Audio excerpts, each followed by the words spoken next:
बिस्मिल्लाहिर्रहमानिर्रहीम। आज हम एक नई वीडियो शुरू कर रहे हैं। इससे पहले हमने वैल्यूएशन ऑफ इन्वेंट्री के लिए कॉस्ट ऑफ गुड्स सोल्ड और एंडिंग इन्वेंट्री की कॉस्ट क्या होनी चाहिए, फाइफो मेथड को सीखा था। फाइफो मेथड में हमने ये सीखा कि सबसे अजम्पशन इस पे ये है थी कि जो पहले परचेज की गई है वो पहले जो है सेल की जाएगी, उस रेस को पहले से इसलिए उसको फर्स्ट आउट कहते हैं। इसमें हमने एवरेज का मेथड है वो सीखना है कि इसमें एवरेज मेथड को आपने उससे कॉस्ट ऑफ गुड्स सोल्ड और एंडिंग इन्वेंट्री को वैल्यू करना है। उसके लिए क्या तरीक़ाकार होगा, आप वैसे ही टेबल बनाएंगे और डेट और रिसीट, सेल और एंडिंग इन्वेंट्री बैलेंस की कॉलम बनाएंगे, क्वांटिटी और रेट और अमाउंट का। उसके बाद आप जिस वक्त परचेज शुरू होगी, परचेज जब होगी, परचेज के बाद हम उसका रेट निकालेंगे और परचेज का रेट परचेज होगी एवरी परचेज पर। जब तक सेल ना हो उस वक्त तक हम लिखते जाएंगे। जब सेल आएगी उस वक्त तक की परचेज और जितना बैलेंस है उसका टोटल करेंगे, अमाउंट का और क्वांटिटी का, और उसको अमाउंट डिवाइड बाय क्वांटिटी एक रेट निकालेंगे, उस रेट पे हम सेल करेंगे। इसी तरह हम एंड तक करते चले जाएंगे।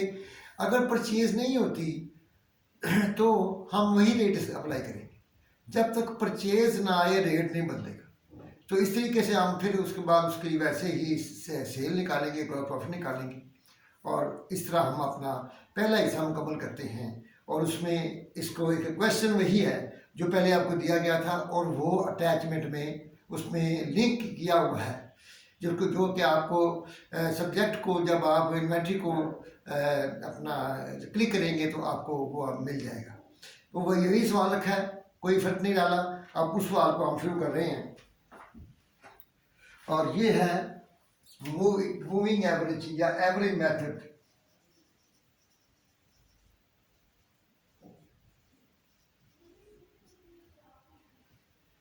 Date,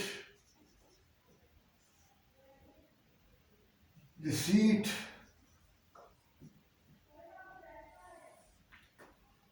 cell, ending inventory.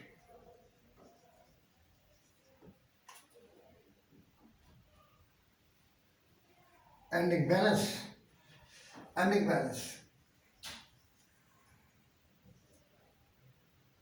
तो जैसा कि क्वेश्चन आपके पास है, पहले भी तो हम उसको शुरू करते हैं उसी क्वेश्चन को, कि सबसे पहले हम डेट लिखेंगे 1 तारीख को opening balance.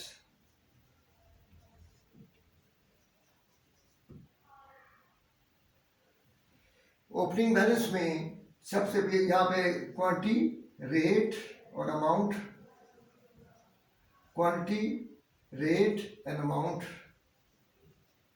Quantity, rate and amount. सबसे पहले ओपनिंग बैलेंस है, और वो है हमारा, इसको नीचे ले आए, मेरा ख्याल ज़्यादा बेहतर होगा। ओपनिंग बैलेंस को इसको भी ऊपर करें।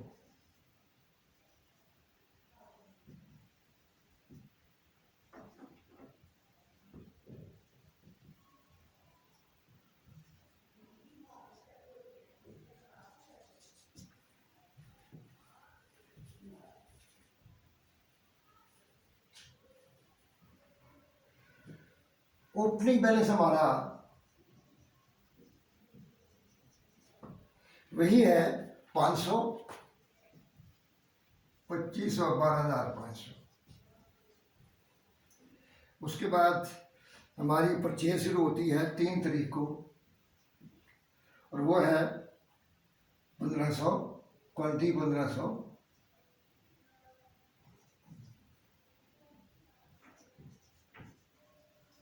जब ये हम लिखेंगे इसको फौरी तौर पर हम सीधा बैलेंस में ले जाएंगे, क्योंकि इससे हमारा बैलेंस बढ़ जाएगा।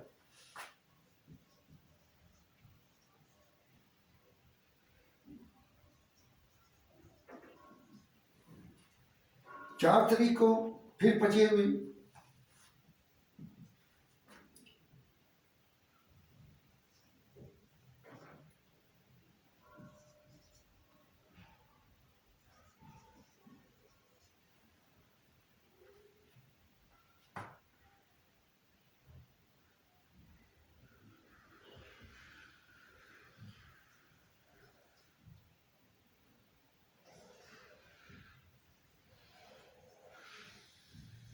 हमने देखा कि परचेज को हम एज इट इज बैलेंस में ले जाते हैं, वहाँ भी ऐसे लेके जाते थे। इसके बाद आता है जी 6 तारीख को हमारी पहली सेल है। 6 तारीख को जहाँ पे सेल शुरू हो वहाँ पे आपने टोटल निकालना है इसका। ये है बनता है 4000 और ये अमाउंट जो है ये बनती है 99,500। इसको आप इस पे डिवाइड करेंगे तो अमाउंट आएगी 24,875। अब ये हमारा एवरेज रेट आ गया है, इस रेट पे हम सेल करेंगे, ठीक है जी। तो सब 2100 सेल हुई है हमारी, तो 2100 सेल को हम इसी रेट पे करेंगे। 6 तारीख को 2100 सेल हुई है जी, तो 24,875 और इसकी अमाउंट बनेगी 52,237। इसके बाद 7 तारीख को हम 700 है, कोई नहीं आई, परचेज नहीं आई, तो रेट यही रहेगा 24,875 और इसकी अमाउंट बनती है 17,412। ये एक का थोड़ा फर्क हो तो कोई फर्क नहीं पड़ता। तो इस तरह ये हमारा जो है 4000 इस वक्त है हमारे पास। तो 4000 के बाद जब 2100 गया इसमें से, तो हमारे पास रह गए 1900 इसी रेट से, और इसकी अमाउंट बनती है 47,262। इसके बाद 700 और गया तो 1200 रह गए, तो 1200 रह गए, तो इसका यही रेट, और वो बनता है 29,850। ये इस यहाँ तक 7 तारीख तक हमने कर लिया है। ये सेल थी और 8 को फिर सेल है 500 की फिर सेल है, और इसी रेट पे हम इसको लेके जाएंगे और वो हो जाएगी 12,438।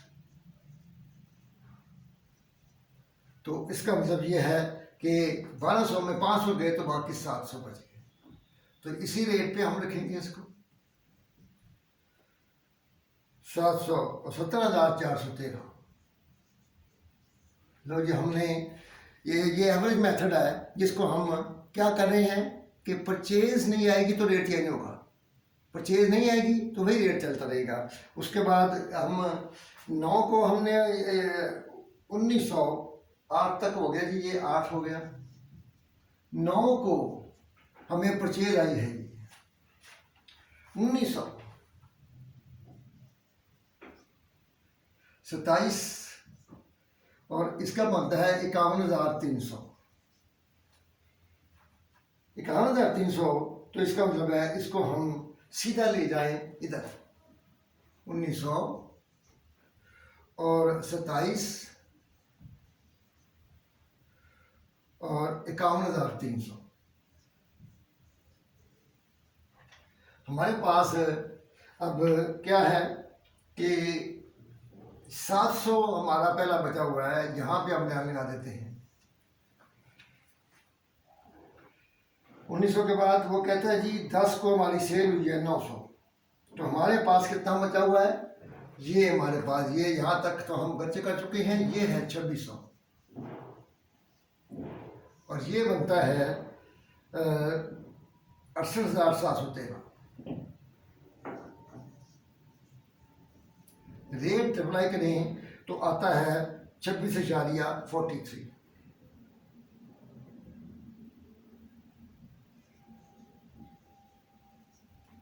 समझ आइए आपको। यहाँ मैंने लाइन लगाई इसलिए लगाई है ताकि वो खत्म हो जाए। वो जो बचा हुआ है ना लास्ट बचा हुआ अमाउंट वो हमने लेनी है। ये तो पहली इन्वेंट्री है, उसमें से 500 और खर्च हो गया, इसलिए 700 2600 रह गया।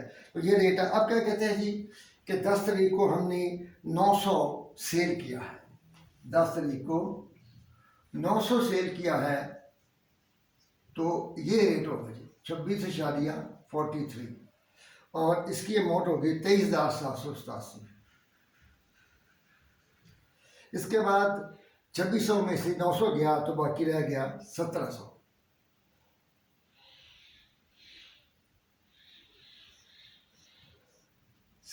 बाकी रह गई और वो है 26,43 वाला रेट है और ये बनता है 44,931। इसके बाद 1700 आ गया तो 15 को 10 के बाद 15 को कहता है जी 1200 मज़ीद हमने सेल किया है। 1200 मज़ीद सेल करेंगे इसी रेट पर और 31,716। इसका मतलब है कि बाकी बच गया इसमें से 500। अब इसको भी ख़त्म करें, 500 आपके पास आ गया है 26,43 और इसके बनते हैं 13,215। इस तरीके से आप करेंगे। लाइन लगाने का मकसद ये है कि वो इस टोटल में आए जो बैलेंस बचा हुआ है। इसके बाद 500 हमारे पास बच गया जी। 16 को हमने परचेज किया है 2900 की, 15 को 16 को सॉरी 16 को हमने परचेज किया है 2900 की और 26,50 इसका रेट है और 76,850 हम ये इधर ले जाएंगे।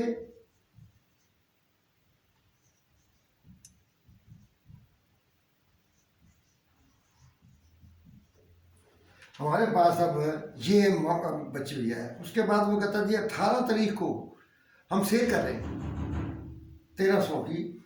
18 तारीख को सेल कर रहे हैं 1300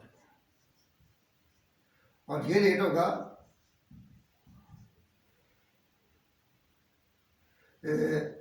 इससे पहले सेल करने से पहले रेट निकालेंगे, सॉरी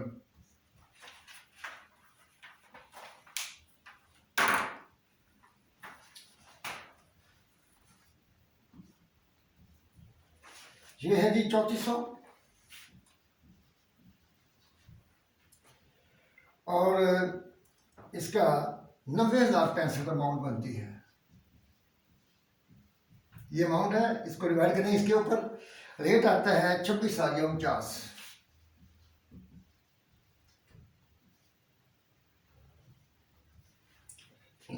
ये आ गया जी 26,49। तो आपने अब 1300 26,49 पे भेजना है।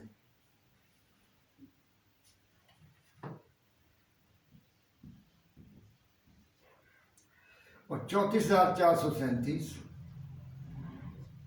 ये हम देंगे और इससे बाद बाकी बचेगा 2100 और ये रेट होगा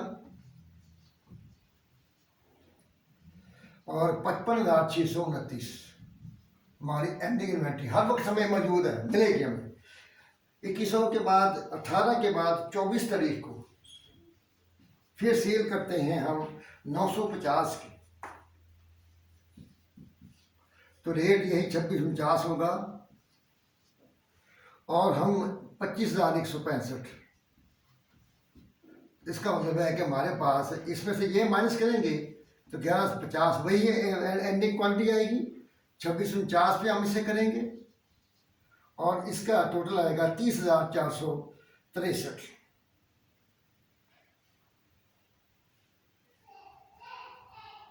30,463 आएगा, लेकिन टोटल में थोड़ा सा फर्क आता है क्योंकि रेट हमने अभी निकाला है, तो इसको आप ट्रीट करें 30,458। तो इस तरह एंडिंग इन्वेंट्री है। इसका टोटल करेंगे तो ये हमारे पास अमाउंट आएगी 1,97,192। परचेजेस का टोटल करेंगे तो हमारे पास आएगा 2,15,150। ये वही अमाउंट है जो पहले आई थी, इसमें कोई फ़र्क नहीं है। तो इस तरीके से हम अब करेंगे। अब इसकी सेल का रेट वही है, लॉस प्रॉफिट निकालना है। सेल आपकी है जो पहले थी 7,650, ये यूनिट बनते हैं जो आपने सेल किए हैं और इसका रेट है 45 रुपये। तो इसको हम 3,44,250 बनता है। ठीक है जी। Cost of sale, opening inventory 12,500, purchases यहां से लें आप 2,15,150, goods available for sale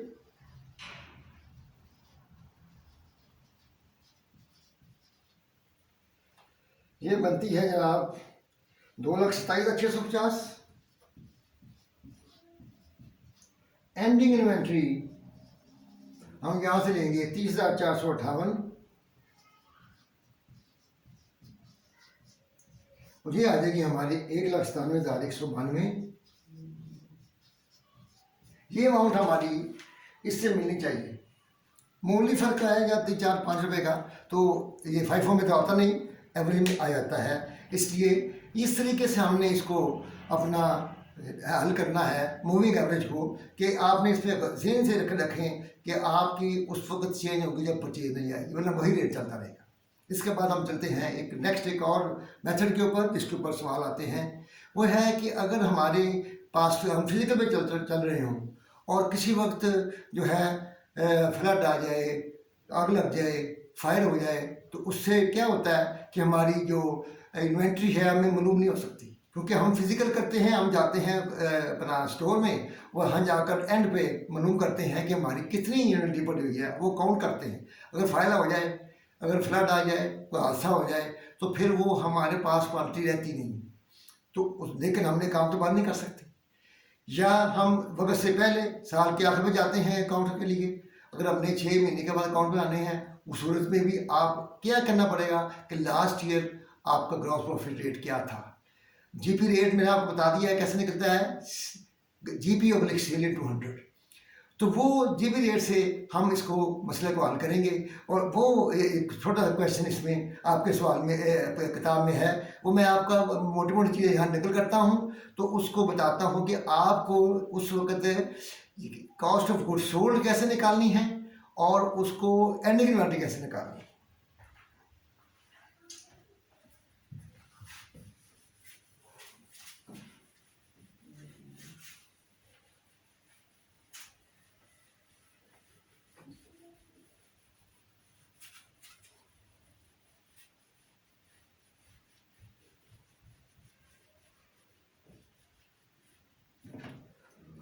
gross profit method,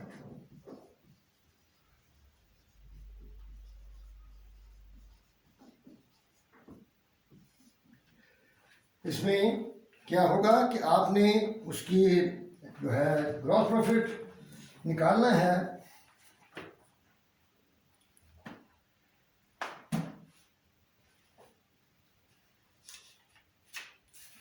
उसमें वो कहता है जनाब आपकी जो है नेट सेल 2 लाख है,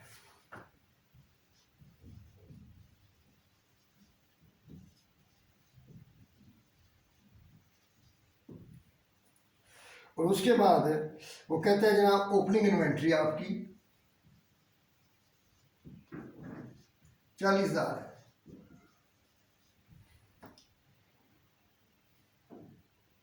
परचेजेस आपकी जो हैं, परचेजेस वो हैं 1,20,000, और ग्रॉस प्रॉफिट रेट है 30%। इसका मतलब है सेल का। ये आपको कहते हैं जी आप ये रिक्वायरमेंट क्या है, रिक्वायरमेंट ये है कि आप ये बताएं कि इसकी एंडिंग इन्वेंट्री कितनी होगी। सबसे पहले तो आप इस बात को समझें कि जीपी रेट के निकालने का तरीका ये है कि सेल, कॉस्ट और जीपी। जीपी कितना है 30%, यहाँ 30 लगा दें पहले। जब भी इसका रेट हो तो आपने इसको समझना कि 100, जीपी का मतलब होता है जीपी ऑफ लेक सेल। ठीक है जी, ये बता चुका हूँ। तो जीपी रेशियो या जीपी परसेंटेज, ये की बात है, इसका फार्मूला है जीपी ऑफ लेक सेल इंटू 100, ये निकाल के 30% आया हुआ है, इसका मतलब है कि सेल 100 होगी, सेल 100 होगी तो कॉस्ट 70 होगी। तो ये मसला हल हो गया। पहले ये निकालें, इसको निकालने के बाद आप अब लिखें कि आपकी ओपनिंग इन्वेंट्री कितनी है। वो आपकी ओपनिंग है 40,000, परचेजेज आपकी कितनी है जी, परचेजेज आपके 1,20,000, ये बन गए 1,60,000। गुड्स अवेलेबल फॉर सेल, अब हमारे पास ना एंडिंग इन्वेंट्री है ना कॉस्ट ऑफ सेल है, हमने निकालनी है दो चीज़ें। ये हमारे पास 70% है कॉस्ट, किसका, सेल का। तो इसका मतलब है कि सेल हमारे पास ये है, हम 2 लाख सेल का जब लेंगे, कॉस्ट ऑफ सेल यहाँ लिखेंगे, कॉस्ट ऑफ सेल कैसे, 2 लाख का 70%, ये बनता है 1,40,000। इसका मतलब है कि आप इसको निकालेंगे तो इसका यहाँ पे 20,000 बैलेंसिंग फिगर, तो ये एंडिंग इन्वेंट्री है। तो इस तरीके से आपने अपनी एंडिंग इन्वेंट्री मालूम कर ली है और आपको यहाँ पे पता चल गया है कि कॉस्ट ऑफ सेल आपको एस्टिमेट करनी पड़ेगी, क्योंकि हमारे पास कोई हल नहीं है इसके अलावा। तो ये हमने जब किया तो जीपी मेथड से भी हम एंडिंग इन्वेंट्री या कॉस्ट ऑफ सेल को मालूम कर सकते हैं। उम्मीद है कि समझ आई होगी और आप इसको रिवाइज करें और इसको देखें और इसकी जो राइटिंग है इसमें लिखी हुई इसके बारे में उसको ज़रूर पढ़ें किताब से, आपको बहुत बेहतर समझ आएगी। तो मैं उम्मीद करता हूँ कि हम नेक्स्ट वीडियो में इसको फाइनल करेंगे। तो मैं अपनी दुआ हूँ कि आपको अल्लाह ताला कामयाब करें। मेहनत के बगैर कामयाबी हासिल नहीं होती, याद रखें। मेहनत करें और अपने लिए दुआ करें वालिदैन से, और आप जो है नेक अमाल करने की कोशिश करें। अल्लाह ताला आपका हामी नासिर हो। अस्सलामु अलैकुम।